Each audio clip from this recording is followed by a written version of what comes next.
La bulimia nerviosa se caracteriza por la presencia de episodios recurrentes de atracones y conductas inapropiadas destinadas a evitar el aumento de peso. Los atracones suelen realizarse en secreto, se consumen grande cantidad de comida, generalmente hipercalóricas, como pueden ser los dulces y de textura blanda, y generalmente los atracones se interrumpen debido a un malestar físico, como puede ser un dolor abdominal o náuseas, o también por una situación social. Generalmente después del atracón sobrevienen sentimientos de culpa, de depresión, incluso de rechazo hacia uno mismo. Los atracones generalmente están un año antes de las purgas, es decir, del vómito, y estos generalmente aparecen luego de algún episodio de depresión. Este tipo de trastornos es más común que la anorexia, al igual que esta, es más prevalente en las mujeres que en los hombres, aunque su edad de inicio es un poco más tardío, pueden aparecer en edades más avanzadas de la adolescencia, incluso en la adultez. Se cree que alrededor del 20% de las mujeres universitarias han cursado en algún momento algún episodio de bulimia durante su carrera y alrededor del 1% de los países industrializados padecen de este tipo de trastornos. Si bien suelen tener un peso normal, puede haber historias de sobrepeso. En cuanto a la etiología, también participan factores biológicos, familiares, sociales y psicológicos. En cuanto a los factores biológicos, se suele observar alteraciones en la serotonina, lo que podría explicar la no saciedad de estos pacientes y posteriormente los atracones. Además, debido a los vómitos, suele haber niveles de endorfinas altas, lo que también explicaría la satisfacción que sienten luego de vomitar. Y obviamente hay antecedentes familiares de trastornos psiquiátricos como pueden ser depresiones, abusos y trastornos de la conducta alimentaria. En cuanto a los factores sociales, participan los mismos que en la anorexia, es decir, el modelo social de belleza y la presión en relación a la imagen corporal. Y en cuanto a los factores familiares, suelen encontrarse familias disfuncionales, conflictivas, en donde suele haber mucho control y mucha exigencia.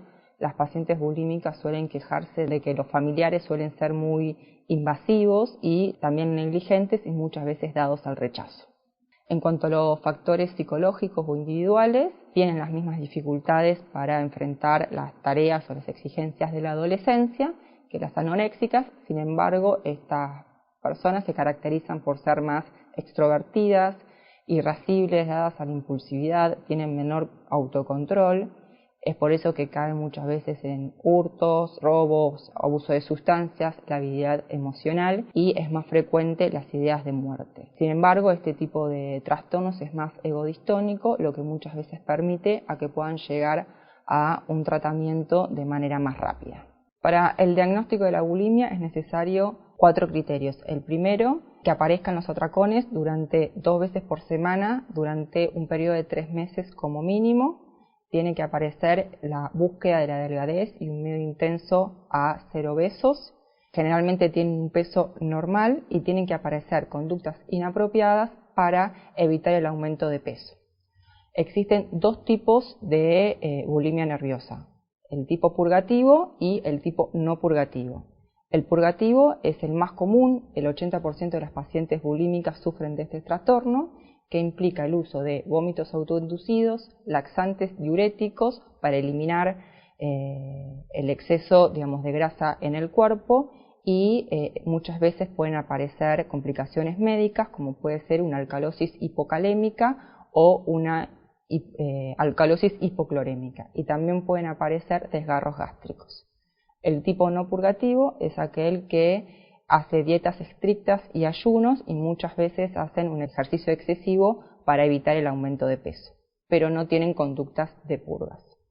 En cuanto a los estudios diagnósticos, suelen aparecer alteraciones en los electrolitos, suelen aparecer deshidrataciones, alteraciones menstruales, hipotensión, bradicardia y en aquellos que hacen uso del vómito suele aparecer una amilasa salival elevada.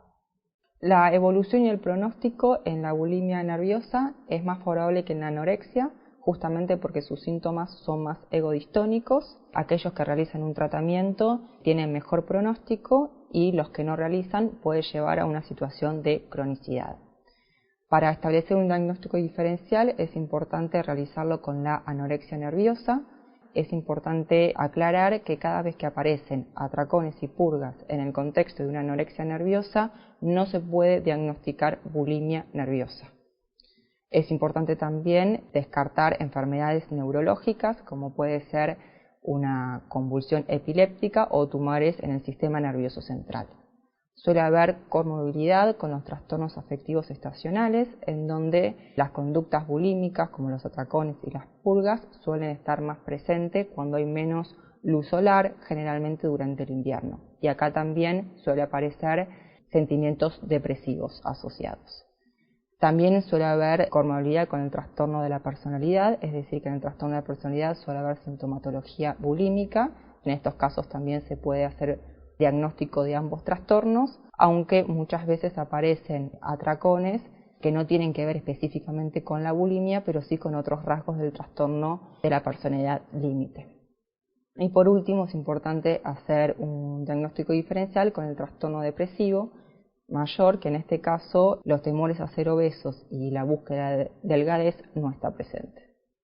El tratamiento en la bulimia nerviosa generalmente no se requiere de una hospitalización clínica, a menos que los desequilibrios en los electrolitos y los desequilibrios metabólicos generen una situación grave que lo amerite. Incluso puede haber internaciones en psiquiatría siempre y cuando estén asociados a otros trastornos, como puede ser la depresión, el intento de suicidio o abuso de sustancias.